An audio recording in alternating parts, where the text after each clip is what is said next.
राज्य के बारे में चर्चा किया जाएगा। ठीक, इसके पहले हम लोगों का राज्य हो चुका है, मेघालय हुआ था।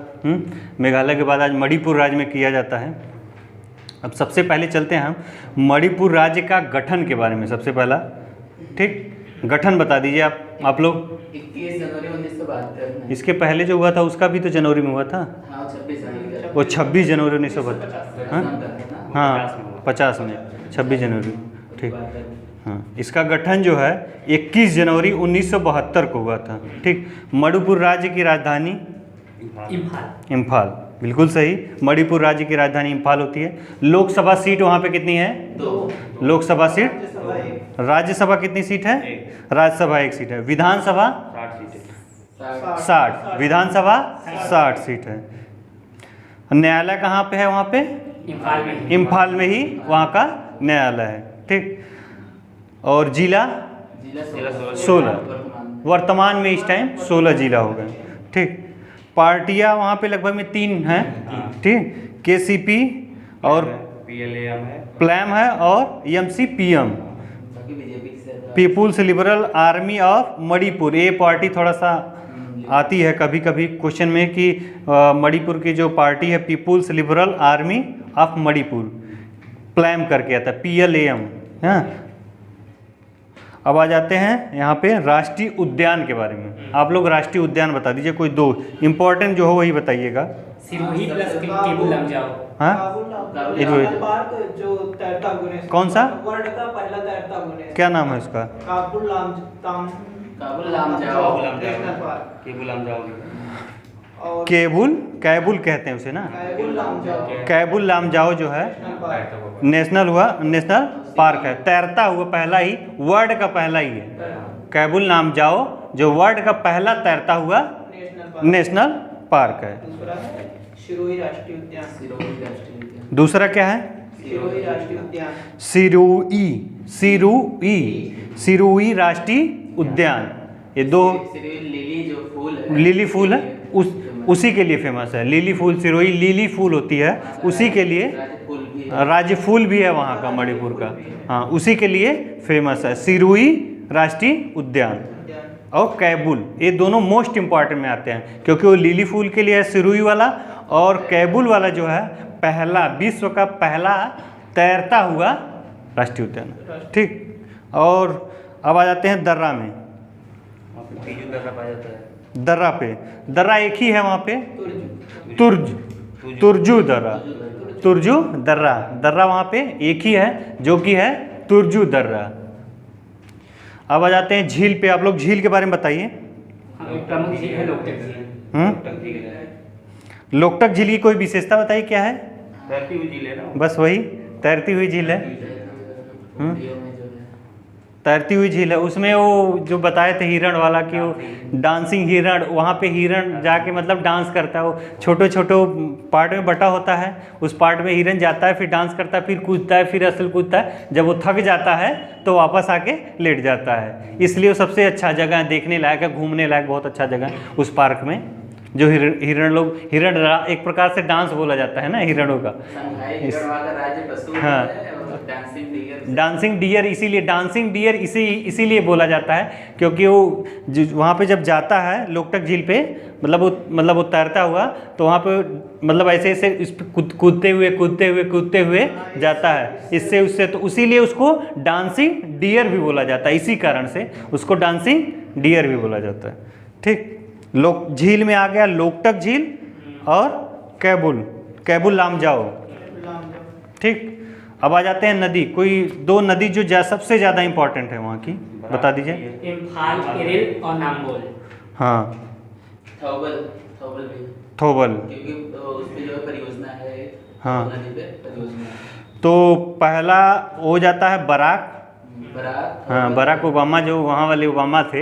एक ठो बराक है, एक ठो इम्फाल, तो मतलब वहाँ की राजधानी हो गई, उसी के नाम पे है। एक इम्फाल हो गया जो वहाँ की राजधानी है मणिपुर। ये तो सभी को याद आ जाएगा। बस एक फंसेगा इरिल वाला। इरिल है और एक नाम्बोल। हाँ, नाम्बोल, एक नाम्बोल है। यही 4 ठो हैं, बराक, इम्फाल, इरिल और नाम्बोल, जो सबसे ज़्यादा हैं। बराक, इरिल, इम्फाल और नाम्बोल। अब घाटी जोको घाटी। जूको घाटी मात्र एक ही घाटी है, जूको घाटी मोस्ट इम्पोर्टेंट में है। नागालैंड और मणिपुर के बीच में स्थित है। दोनों का नागालैंड और मणिपुर के बीच में है जोको घाटी। जूको घाटी, सही। अब यहाँ का नृत्य आ जाते हैं। नृत्य तो बहुत इंपॉर्टेंट, नृत्य तो सबसे ज़्यादा हमें भी लगता है इम्पोर्टेंट। हाँ रासलीला, कपड़े का हाँ, रासलीला बड़ी पटोरी ड्रेस। रासलीला, रासलीला सबसे इम्पोर्टेंट। रासलीला कभी कभी आ जाता है, उत्तर प्रदेश में भी आ जाता है ना। रास का हो देखा कहाँ जाता है, अरे रासलीला चल यहाँ देखा है, गाँव वाला यही पे चलता है ना। मेरठ साइड जो है। हाँ, मेरठ साइड को कहो भैया रासलीला लगी है, आज चलते हैं। उत्तर प्रदेश का रासलीला उत्तर प्रदेश का रेल। उत्तर प्रदेश में भी आता है, इसलिए इसको ध्यान देना है कि अगर रासलीला है ऑप्शन में आ जाए, सब तुरंत झट से उत्तर प्रदेश मार देंगे, लेकिन मणिपुर का भी है। ठीक, रासलीला मणिपुर, और एक मणिपुर है। मणिपुरी नृत्य वहाँ का शास्त्रीय नृत्य। हाँ, मणिपुर वहाँ का जो है शास्त्रीय नृत्य आता है। मणिपुरी नृत्य। ठीक है, और थांगटायुंग, थांगटायुंग जो है ये भी है, ये तलवार और भाला वाला है ना।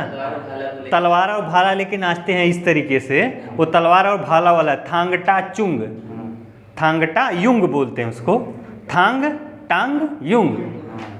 ठीक, तलवार और भाला वाला है। वहाँ की मूल निवासी क्या है ये पूछता है, ये इंपॉर्टेंट, मोस्ट इंपॉर्टेंट में आ जाता है। निवासी सबको याद मतलब समझ ही में नहीं आता, क्योंकि सब दे देते हैं तो निवासी वाला। मितई जनजाति, मितई जनजाति, मितई जनजाति। अब मेला महोत्सव बताइए आप लोग। संघाई मेला महोत्सव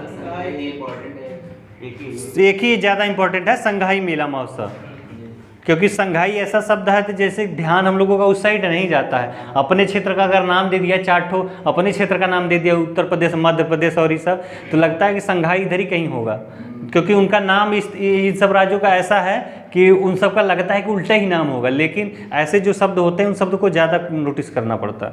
तो संघाई जो है वहाँ का है। ठीक, अब आ जाते हैं जनजातियाँ। जनजातियाँ बहुत आता है। मैती, कुकी, नागा। हाँ, नागा, वो नागालैंड में भी रहते हैं, यहाँ भी रहते हैं नागा जनजाति। और कुकी, कुकी और चिन पहाड़ियों पे ये जनजातियाँ जो है। कुकी, कुकी का अक्सर रेलवे में सबसे ज़्यादा क्वेश्चन कुकी से आता है। कुकी में पिछली बार के पेपर में सबसे ज़्यादा कुकी और चिन पे आया था। कुकी और चिन ये दोनों जनजातियाँ मोस्ट इम्पॉर्टेंट जनजातियाँ, इनको एकदम ध्यान रखिएगा। कुकी और चिन, कुकी और चिन। चिन मतलब मुसलमानों में एक बोला जाता है ना, जिन, जिन मरने के बाद होते हैं ना चिन, शायद। हाँ, मरने के बाद होते हैं ना जिन, वही में चिन होता है। और कुकी और चिन ये याद करने का थोड़ा वो है। अब जनसंख्या पे आ जाते हैं। यहाँ की जनसंख्या एकदम कम, मतलब 1 किलोमीटर मात्र 129 आदमी। मतलब एक तो यहाँ रहो, एक तो दारागंज में रहो, एक तो जो है चले जाओ सिविल लाइन में रहो, एक तो जो है इस प्रकार से वहाँ के लोग रहते होंगे। तो मतलब एक दारागंज में रह रहा है, एक सिविल लाइन में, एक चला गया झूसी में रहने के लिए। इस तरीके से रहिए, इतनी आज़ादी से फैल के आराम से सोते हुए, मतलब मात्र 129 लोग 1 वर्ग किलोमीटर। ठीक, जनसंख्या। और अब लिंगानुपात आ जाते हैं। यहाँ का लिंगानुपात 985 महिलाएं प्रति 1000 पुरुष।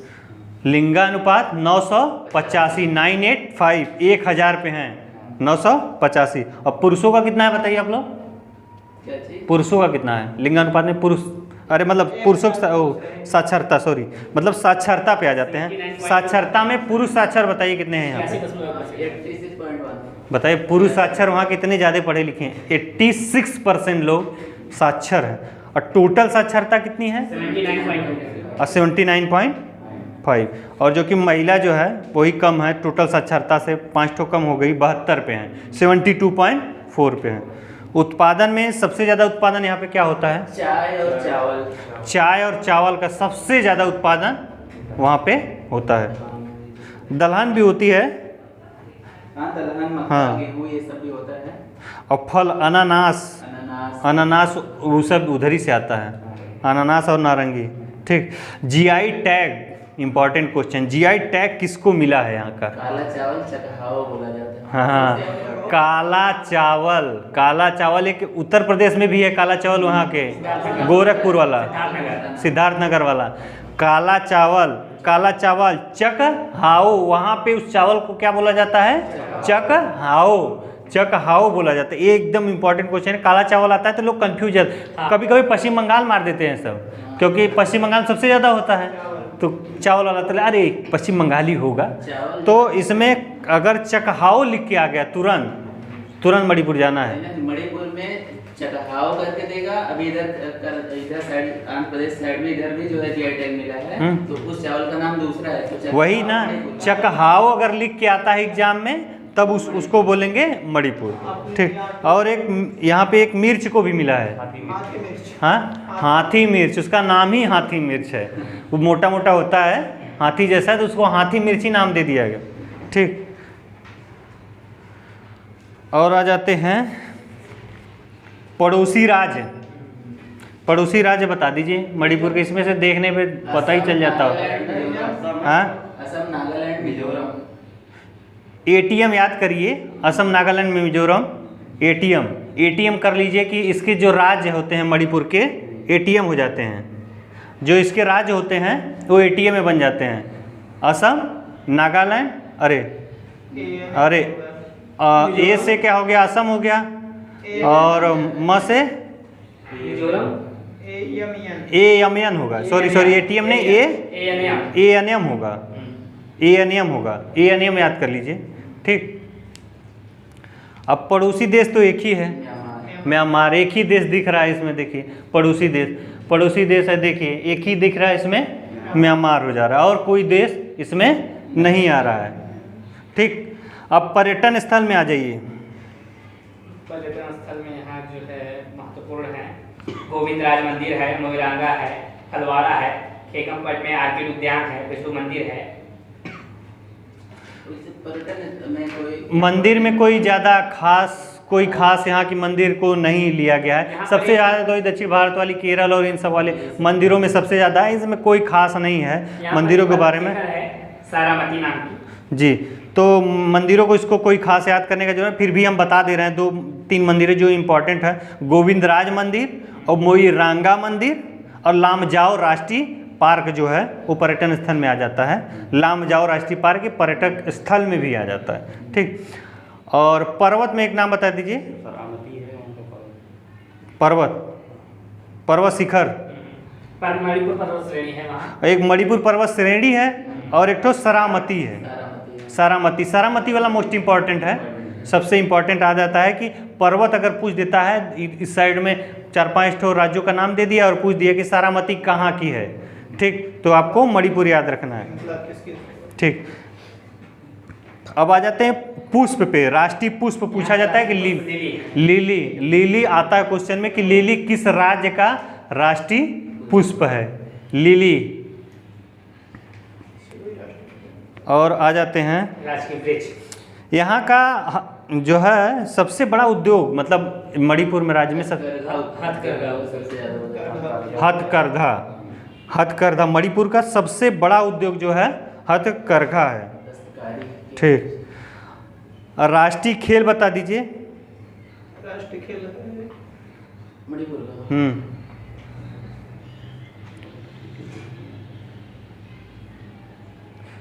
और व्यक्तित्व तो बताइए, कोई इच्छा व्यक्तित्व तो बताइए। मीराबाई चानू और डिसिप्लिन संकुचम है। मैरी कॉम सबसे ज़्यादा मोस्ट इम्पॉर्टेंट में है, मैरी कॉम। और सांसद भी हैं जो कि वर्तमान में सांसद भी है, उसको कोई पद भी दिया गया था ना, इस टाइम वर्तमान में उसे सांसद बनी है, वहाँ से बनाई गई। और इसकी बुक है कोई लिखी हुई है, हाँ इसकी बुक है, हाँ बायोग्राफी है, अनब्रेकेबल। इनकी बायोग्राफी जो है मैरी कॉम की अनब्रेकेबल बायोग्राफी है। और यहाँ पे राष्ट्रीय खेल विश्वविद्यालय, हाँ राष्ट्रीय खेल विश्वविद्यालय है। और मीराबाई चानू भी हैं, भारतोलक अभी जो जीतल है, ये ध्यान देने वाला है कि मीराबाई चानू, ठीक है हाँ। और बाघ सिंगल बांध क्या है? बांध है सिंगड़ा बांध है और तिपाही मुख बांध है। सिंगड़ा बांध मोस्ट इम्पॉर्टेंट, सिंगड़ा बांध। अब आ जाते हैं मणिपुर में कुछ इम्पॉर्टेंट फैक्ट के बारे में हम आपको बता देते हैं। राज्यपाल कौन है इस टाइम यहाँ का? गणेश महाराज वहाँ के राज्यपाल हैं, गुरु जी के बेटवा का नाम है गणेश जो है राज्यपाल है वहाँ का। और नागथुम्बर बीरेन हाँ हाँ हाँ एन बीरेन सिंह, हाँ एन बी सिंह कर दीजिए तब भी हो जाएगा। एन बी सिंह जो है यहाँ के चीफ मिनिस्टर हैं। और यहाँ पे एक MK सिंह थे, प्रथम राज्यपाल GR कोहली। देखिए इस पे थोड़ा सा कुछ फैक्ट बता दे रहे हैं मणिपुर में। अक्टूबर 1949 में जो है भारत का हिस्सा बना। 1949 में अक्टूबर 1949 में मणिपुर जो है भारत का हिस्सा बना। 1956 में इसे केंद्र शासित राज्य बनाया गया, ठीक। 1972 में इसे जो है पूर्ण राज्य का दर्जा दिया गया, ठीक। देखिए नदी के बारे में एक है, मणिपुर की बराक नदी का उद्गम जो है मणिपुर पहाड़ियों से हुआ है। कभी कभी क्वेश्चन आया है कौन सी नदी है जिसका मणिपुर की पहाड़ियों से उद्गम हुआ है, ठीक। तो एक क्वेश्चन आ जाता है। और यहाँ की सभी नदियाँ, मणिपुर की जितनी भी सारी नदियाँ हैं, मणिपुर की जितनी भी सारी नदियाँ हैं, वो वहाँ की एक झील है जाको गिरती, उसी झील में जाके सब गिर गए हैं मणिपुर की, ठीक। और कुंगा डैम है, इसके बारे में आप लोग बताए हैं। और यहाँ का सबसे मोस्ट इम्पॉर्टेंट क्वेश्चन पूछा जाना है, US पोलो खेल होता है जो ब्रिटेन वाला है, ये आप लोगों को याद होगा, जो घोड़े बैठ के ऐसे ऐसे मारते हैं ना, वो वाला खेल पोलो गेम जो है ना, वो मणिपुर से ही लिया गया था। सबसे पहले मणिपुर से लिया था। घोड़े बैठकर जो खेल खेलते थे, जो ब्रिटिश अंग्रेज रहते थे ना, वो मणिपुर से ही लिया गया था। पहले इसको बोलते थे पुलू नाम था। फिर अंग्रेज अपने यहाँ ले गए, अंग्रेज जब अपने यहाँ ले गए तो इसको पोलो गेम नाम दिए। बाद में अंग्रेज इसे इंग्लैंड लेके, उस टाइम यहाँ पे यहीं से वो गेम जो है विश्व जो खेला जाता है पोलो, यहीं से अंग्रेज लेके गए इस गेम को। आज जो विश्व में बना हुआ है पोलो, यहीं से लेके गए हैं। ये मोस्ट इम्पॉर्टेंट टॉपिक है, ठीक। बस। और हाँ, एक यहाँ पे एक महिला है जो 2000 से भूख हड़ताल में बैठी थी। उसका क्या नाम था? शर्मिला नाम का था ना, इरोन शर्मिला भूख हड़ताल में बैठी थी। उसे वहाँ का शांति पुरस्कार भी मिला है कुछ। ये मोस्ट इम्पॉर्टेंट है। एक महिला है जो 2000 से अपस्पा के लिए, हाँ, ये पूछता है किसके लिए वो महिला बैठी थी, क्वेश्चन में आया हुआ था, ठीक। बस खत्म। कल का राज्य त्रिपुरा।